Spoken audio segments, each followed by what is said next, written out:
She lives in my lap, but who lives in my heart? Hey, this is Omscorpius or Gabrielle here with you on Wednesday. Our next reading will be on Friday, I think it's right. We're doing Friday, Sunday, and Wednesday for daily tarot pullings, and so we're a little bit late today. We're going to work on that so I can send these out more earlier in the morning so you have the rest of the day to kind of focus on the message. So I do apologize for it being like an evening type of daily tarot, but nonetheless, we are doing it. I had a very late response as far as my absorption of the message. Like, it kind of really hit me hard this morning, which is part of the reason why we're doing it so late, because it was really like a hard pill to swallow. Even leading up to it, I've been getting like shadowy work messages for myself that play very heavily into our reading for today.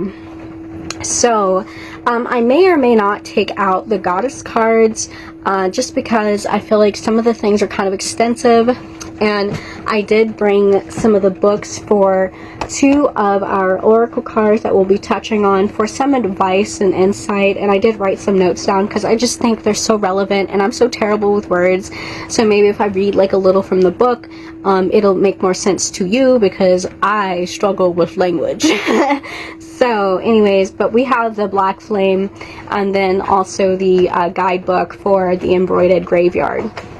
So I would like to start off, of course, with the Black Flame Tarot, those words, for today. And that was the Hierophant that came up. Now, some of the key words with the Hierophant that come up is guardian and representative of the inner temple. He also represents the he who is of the highest of life, the spiritual master. And so if you look really close to the Hierophant, you can see that he has 2 different aspects to himself. This is actually an artistic depiction of Michael Aquino, who is the author of the revised version of the Satanic Bible. I do suggest you read that one to pair up with your Anton LaVey. I haven't completed my Anton LaVey, or neither one of them, so I shouldn't talk. But I have started reading the revised version, and I will say that Michael adds another side to these archdaemons that I think is important, because they're not just all sex, they're not all dark and gloom and doom. They also have some knowledge to bring to the surface for us, and so Michael really touches on that. But that's digressing. But this is Michael Aquino. That's a depiction of him. So on his left side, of course, because he is a person who walks the left-hand path. The left-hand path is nothing but really stepping into your individuality, becoming the God that you seek. And with that, he has on his other side his more human aspects, or his other aspect of self. And this another thing that weighs very heavily with the Hierophant is unification of self. And this would bring to your attention how destructive non-unification of oneself can be for us. And this has like been the theme for all the cards, as far as asking the cards collective oracles for the day has been, hey, self-actualization, unification of self. Are you unifying or integrating your shadow side with your light side? And this is the Hierophant. And so I want to say that what the Hierophant does is he will combine creativity with transformation, and through that process he will become unknowable. He will become something new, something unnatural, something never seen before. Now, don't get thrown off or uncomfortable by the word unnatural, because this is who we are meant to be. The issue when we are not unified with our shadow and our light, you become very misdirected. It's really easy for somebody else to squeeze in between yourself and direct you for you. So this is where the world is definitely in a state where we are being directed in places and directions that do not serve the highest good for everybody. It's selective. It shows favoritism. We're dealing with a lot of that today, where we are now changing definitions of women to birthing people. And that is something that people should stand up and have an opinion on and should talk about. Not to neglect others who have experienced pain being transgenders and not having a say or a claim to who they are. But in that process of that feeling like not having a place, not having a voice, you are taking the voice of other people. And so I can relate to that. I am not a transgender, but I am part of the LGBTQ, pansexual here. And I can definitely relate to that. And I can relate to it more heavily with being African American. And this is a big thing that I've been coming into, just to give some examples, with cultural appropriation coming into your identity, because I feel like African Americans specifically, let's just stay specific for that, for me, African Americans specifically, I feel like my journey has been very much realizing that I don't have an identity as far as that area goes for a long period of my life. And then I've had a mother, bless her heart, who is a result of that traumatizing history. And this plays a lot into our ability to break generational curses as a human being, as a spiritual being in a human body. We have the ability to shift, change, and create new realities that have not been existent before. And I feel like there's a mass awakening with a lot of people, full encompassing all across the globe. And a lot of this awakening has to do with integration of shadow and light, because you are not just a bundle of light. As much as you would like to admit, as much as I would like to admit I'm a bundle of light, you have a shadow. And like Peter Pan, you need your shadow, or it actually takes away your ability to fly without your shadow.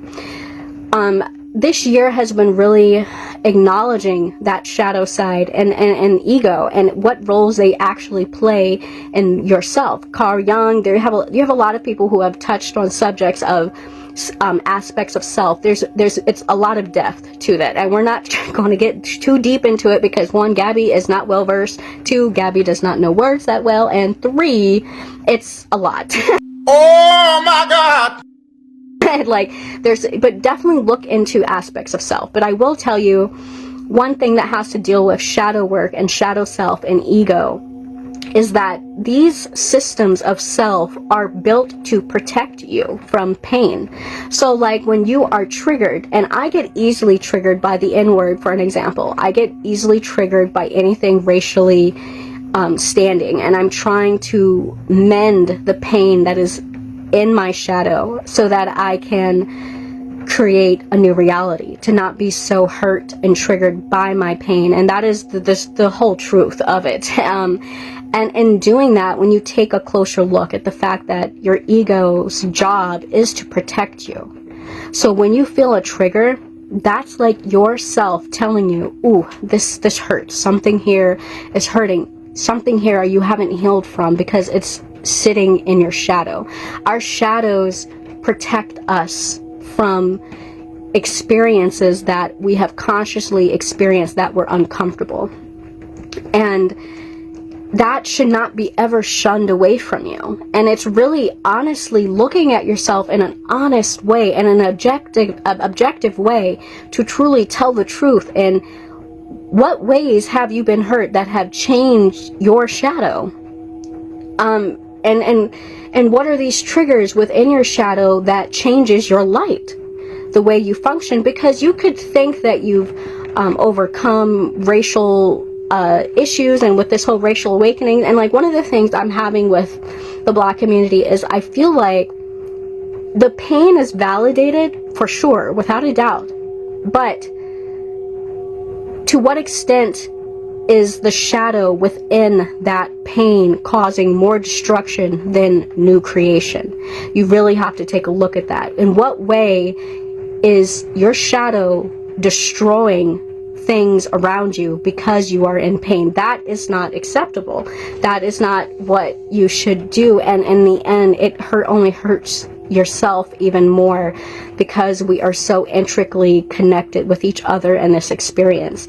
I want to drop a resource for people that I've been getting into this new thing with Hyperionism, and I love it because it really brings rational facts to self-actualization and aspects of self. I will drop the Hyperion link down here. I personally follow Morg, but if you click him, he's connected to the rest of Hyperionism, and you can look it up yourself if you're interested. But it really talks about they had a live recently, and he was talking about how the iceberg represents the individual.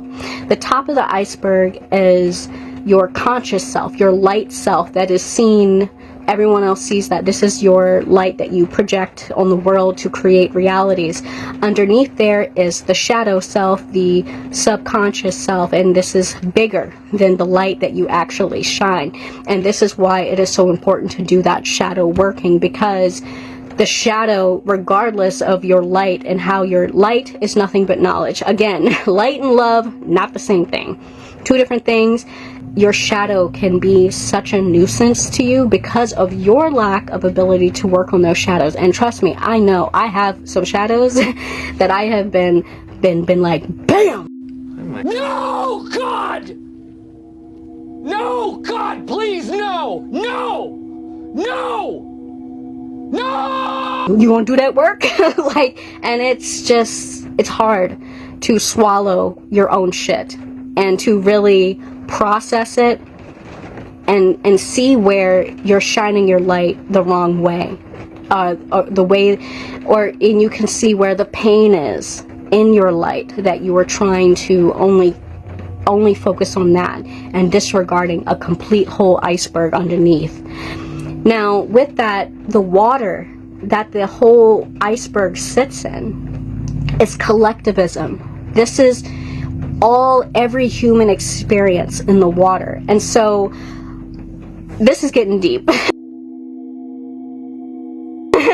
So this is where you are connected with other people, and this is where you could possibly find our collective shadows that overall can become very toxic if enough individuals neglect the shadow work, and then it kind of pollutes the water that we sit in. And so the Hierophant is just here to say that you are the one who was supposed to live in your highest form of life, and you are a spiritual warrior. It's really asking you to remember who you were before you were told who to be, and ask yourself, because of your non-unification of self, light and dark, that is within you, you cannot escape your darkness. How is that putting a wedge between creating realities for yourself? How is that creating a scary world that we live in today? How is it creating you giving off your will to other people who do not have the highest good for you? How are you even able to make those decisions if you are not unified within yourself? If you don't understand those aspects of shadow and what shadow actually does for you, the importance of shadow, and you're not supposed to banish it. To banish it would to lose your individuality, because ego and shadow is what keeps you you. It keeps you from drinking the Kool-Aid like Jim Jones told all those people. So the shadow is beautiful. Love and respect your shadow. Integrate it into your light. Understand, sit with, and accept your shadow, and understand what your shadow could possibly be trying to tell you about the way that you function in your light on a conscious level. Your subconscious is trying to tell us something. The collective consciousness from this chaotic, dark, fierce state of a world that we are living in is a red signal. It is a trigger. Something is going on under the surface, and you are completely disconnected from yourself, your aspects of self. It is a great time to be unified within yourself. and to really look at yourself objectively.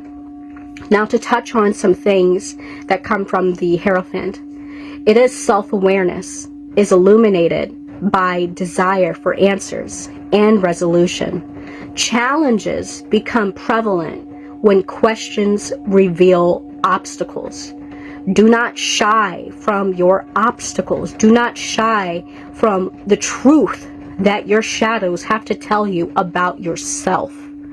Because in this rejection of that truth, within this denial of that truth, of who you actually are and how you've actually been shaped and how you've actually been functioning up until this point, if you just sweep all of that under the rug, you're just fully more dividing yourself from yourself, and you are not working in the highest of life, the highest of good, in and without yourself. I love my daemons. They are not for everybody, but this morning was just like I had a guide fucking hit me with a bag of bricks and really was like, hey, you're selfish as fuck. Like, do you ever look at how selfish you are and how you use people? Because I've come from a traumatized childhood where I have had love weaponized against me, how I have been told who to be, and then I become a chronic people pleaser, not really directing myself the way that I should to what's really me and what's really not me. And so I can definitely relate to the Hierophant today for us. I hope that made sense to you. I hope you will take the energy of the Hierophant with you and really just sit down and take time and fully look at yourself objectively, because you don't want to end up brainwashing yourself by things that you say that helps you sleep well at night.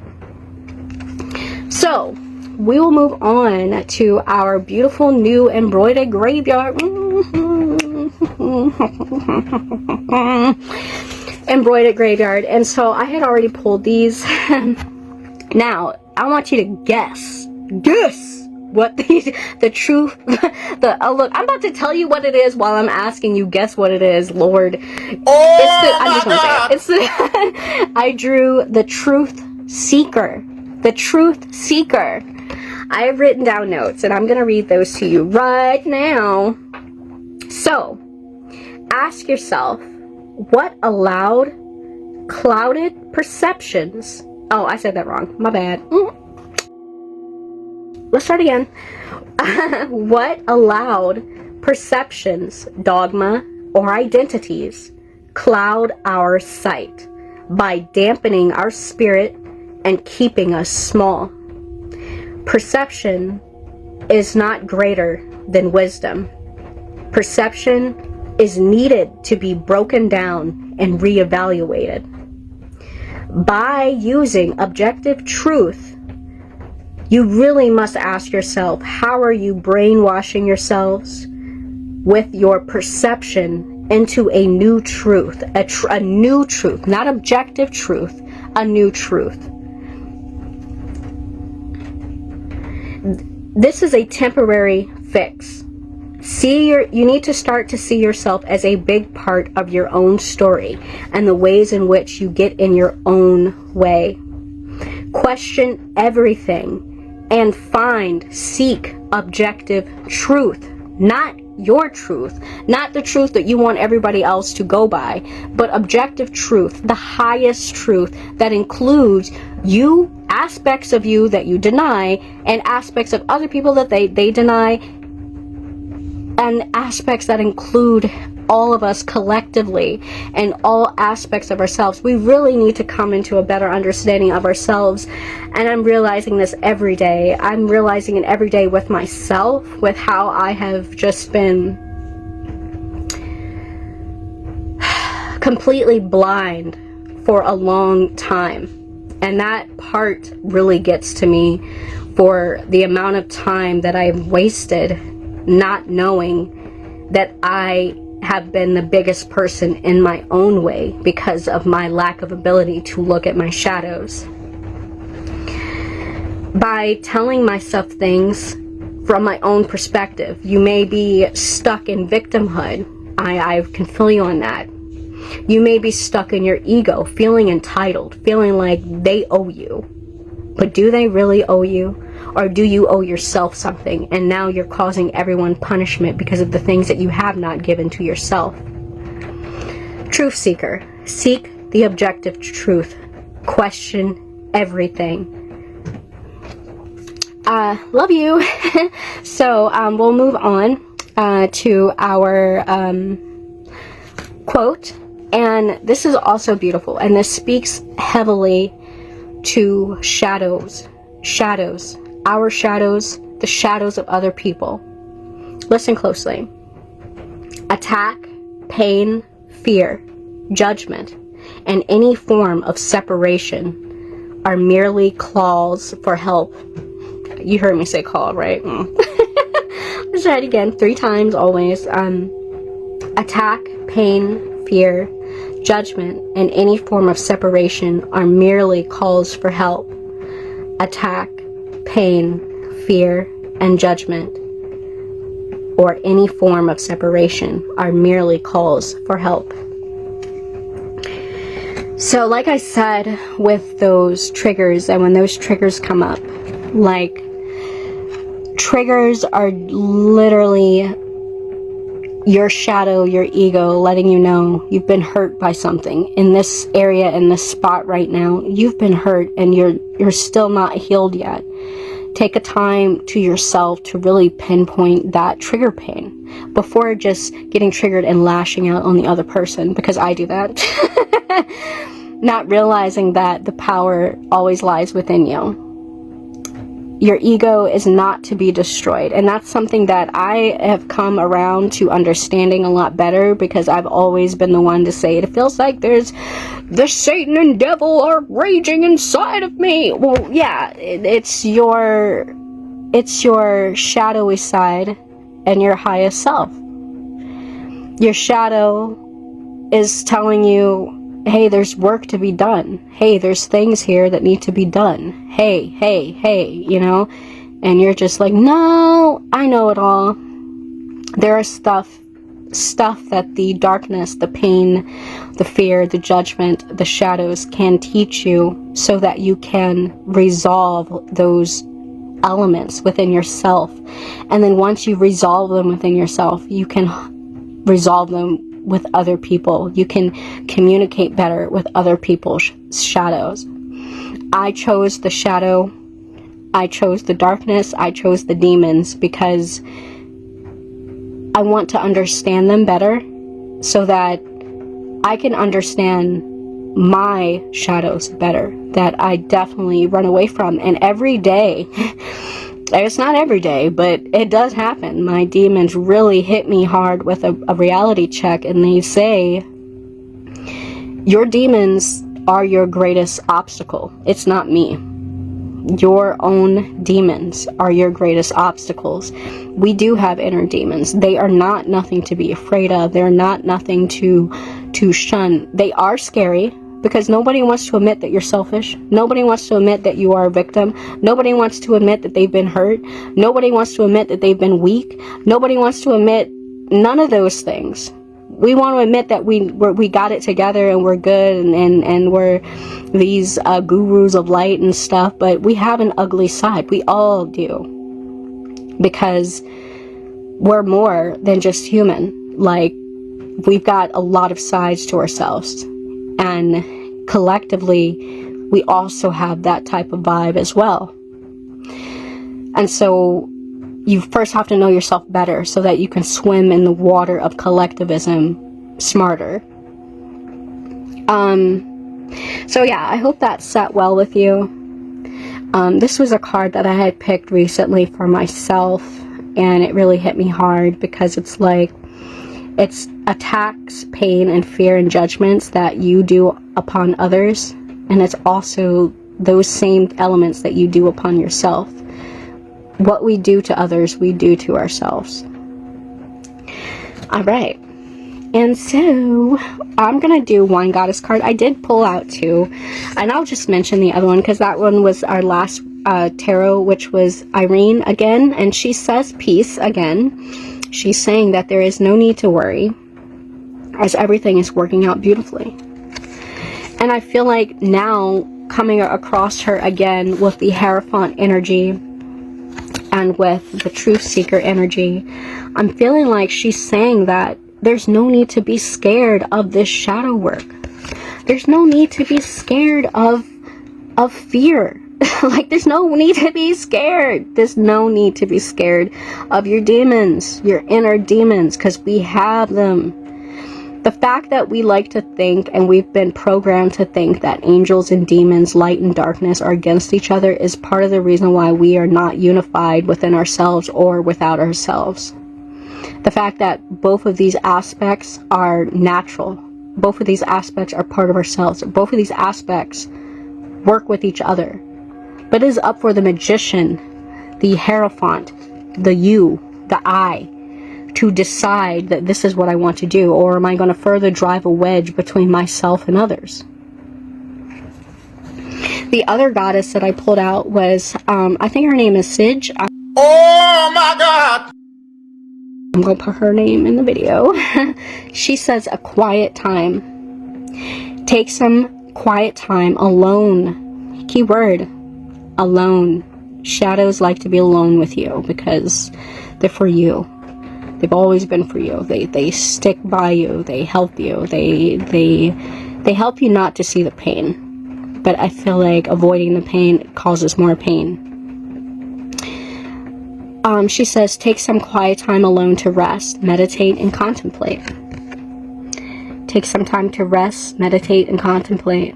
Like, it's going to suck. I'm going to tell you that, because this morning sucked, okay? And the days following this tarot reading sucked, because I'm like, dude, I've been so fucked up and scarred by, like, my mother being a big aspect. Me and my mother, I love her, but I feel like she's giving me more trauma, and it makes me bitter.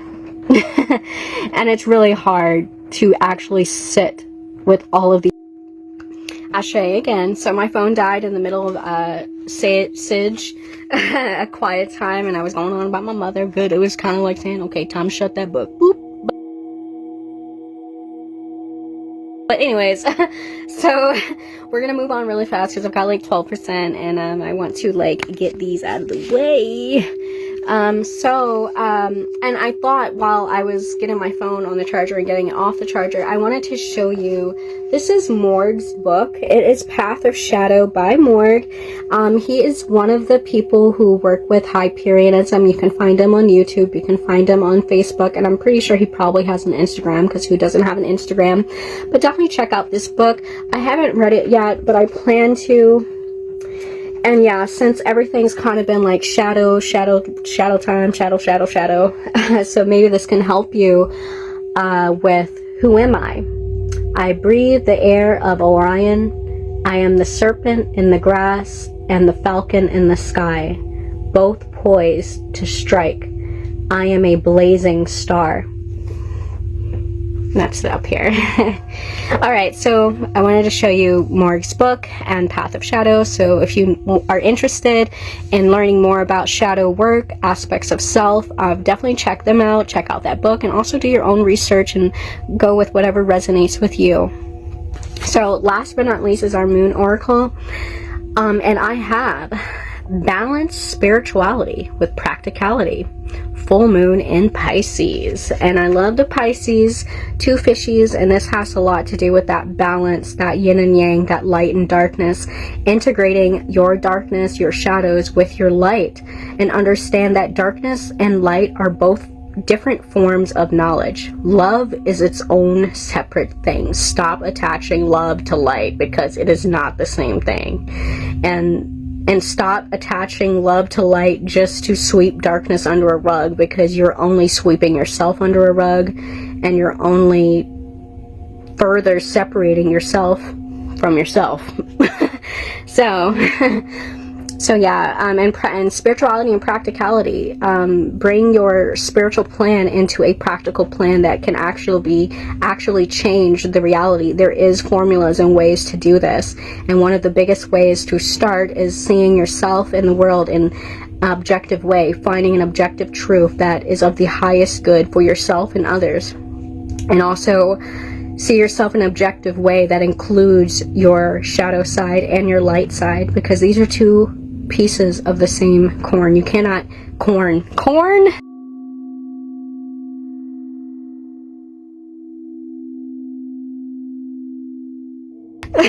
two pieces of the same coin.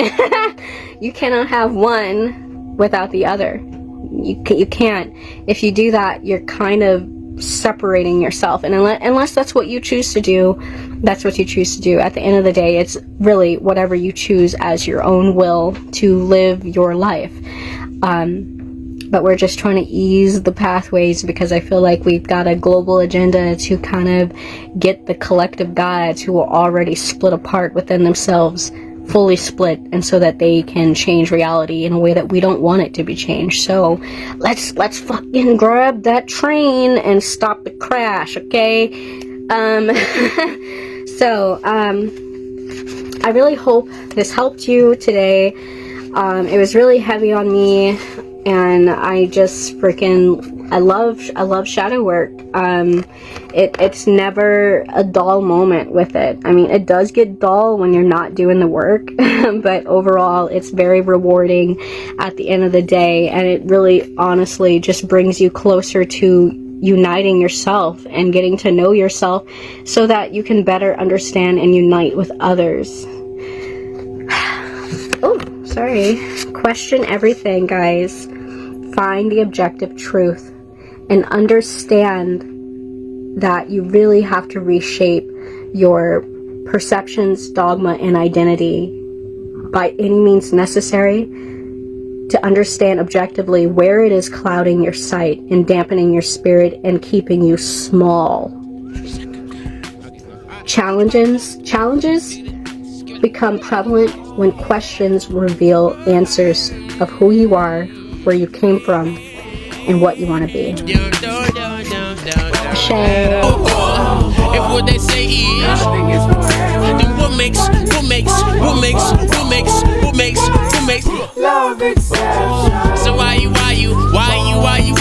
Are we so in denial if you know we're not happy? Y'all don't give a damn. Y'all just want to dance.